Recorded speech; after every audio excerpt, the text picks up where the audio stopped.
Ngayon ho, mga kababayan, sabi dito, mga bossing, yung mga ganyan daw pong mga pagrarally, ang sabi ho, mga kababayan, is ano? Ang sabi ho, mga bossing, mukhang funded daw po o funded daw po ng ibang bansa. No?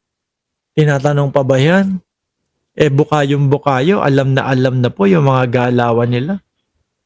Sabi ni Beth B155, yung mga testigo puro sinungaling. They were under oath. They should face the consequence when you lied. Please don't be to even defend them. Sabi ni Beth B11555. Di ba? Stage name ko. Yan, sabi. Aba, may stage name pa kayo dyan, ha? Hindi, dalawa sila ni Marcoleta naniniwala kay Gutesa.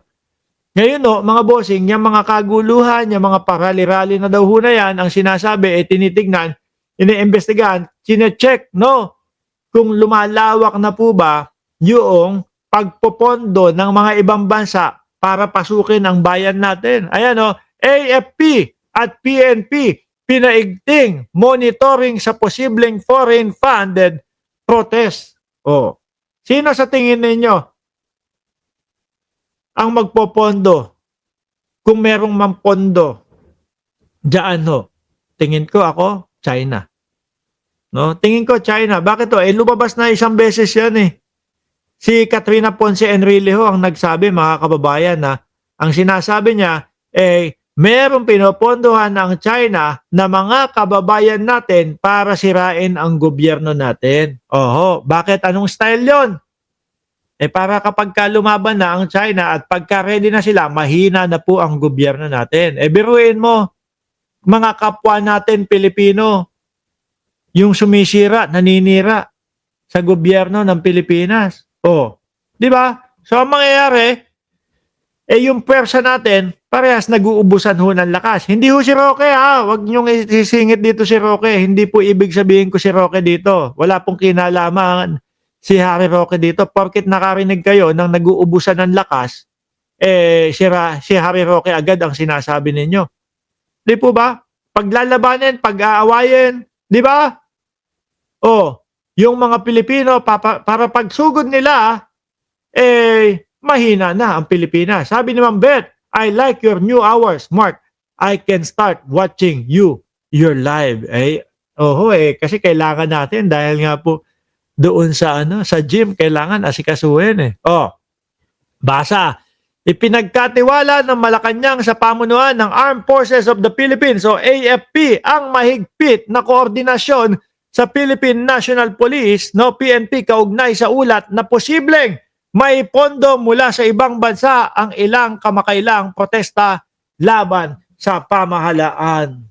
Ako naniniwala ho ako dyan. Di ba? Mismong sila na, gagawin, pondohan natin yung mga yan, May mga utu-utong mga Pilipino, may mga mukhang perang mga Pilipino. Pondohan natin sila at hayaan mong sila ang gumulo sa kanilang sariling bansa. May resibo dyan, di ba? May pinakita dyan, di ba? May mga vlogger na naimbitahan o pinapunta doon sa China. Kung matandaan nyo ho, mga bossing. Di ba? May picture pa yun, di ba? Ipinakita yung mga vlogger ho, mga kababayan, na nandoon sa China. Aray ko, bes. Grabe kayo, bes. Ipagkakanulo ninyo ang ating bansa, bes. Sabi, ayon kay Presidential Communication Office Undersecretary at Palace Press Officer Claire Castro, kung mapatunayan na may foreign funding ang mga rally, itinuturing itong pagtataksil sa bayan. Totoo naman ho. Binigyan diin niya na hindi nararapat na pinanghihimasukan ang lokal na politika ng Pilipinas at ng dayuhan. Pati nga ho, yung depensa ng Pilipinas, pinapakialaman ho ng China . Tapos sinisigundahan pa po, ginagatungan pa po ng Vice Presidente, mga kababayan. Ginagatungan pa ni Pulong Duterte yung China. Bakit daw po tayo may missile? Bakit daw po tayo may Typhoon missile? Para saan daw po yun? Easy lang, simple lang. Para pag binuli tayo, kahit papaano, may laban naman tayo. Di po ba, mga boss? Sila nga ito eh. Ni hindi man lang makapagkomento pagdating po sa West Philippine Sea, pagdating po sa China. 'Di ba? Bakit kaya hindi makapagkomento ang Vice Presidente pagdating sa China? Hindi ho kaya dahil mapagalitan sila? Papagalitan sila ni Xi Jinping? Bato! Saan ka ba? Nandiyan ka. Nandun na yata si Bato de la Rosa kay Xi Jinping eh. Tuloy, ang posibleng foreign-funded na protesta ay isinagawa sa People Power Monument sa Quezon City ng United People Initiative. Pinangunahan ni retired Philippine Air Force Major General Romeo Puke. Pukis. No, madaming Puke ho, mga kababae. Sorry. No, hindi. With S, with Z eh. No, kapag kakonti lang po, Puke. Oh. Pero with Z ho, mga kababayan, Pukes. Madaming Pukes. No? Plural na Puke, mga kababayan. Kabilang sa mga dumalo, ang ilang retiradong general na malapit kay dating Pangulong Duterte. Habang nananawagan ang mga aktivista ng pagbibitaw ni Pangulong Ferdinand Marcos Jr.